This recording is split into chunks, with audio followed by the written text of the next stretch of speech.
Welcome back to another episode of Exploring Shasta County History. I'm your host, Jeremy M. Tuggle. Today, up here at Castle Crags State Park, filming another historic relic of the area. This one belonging to the M.A. Burns Narrow Gauge Railroad. It's Robert right there, California and Earth. We are here looking at a historic boiler that the State Park Service found along the railroad grade and is kept at this location in the State Park parking lot.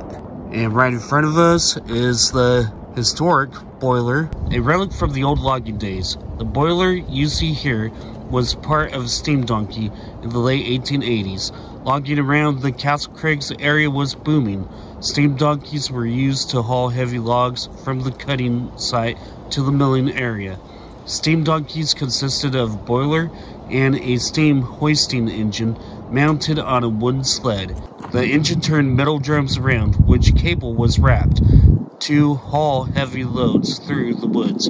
Donkeys could haul logs themselves and other heavy equipment from place to place. Ideal for steep hillsides, steam donkeys were quickly adopted by the logging industry in California. Highly skilled donkey punches were seldom out of work. This boiler was unexpectedly discovered by park staff in 1994. It was once owned by the M.A. Burns Lumber Company, which went out of business in 1916.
Catch you on the next episode. If you haven't yet, please subscribe to my YouTube channel, and please follow my friend Robert Frazier at his channel as well, called California and Earth.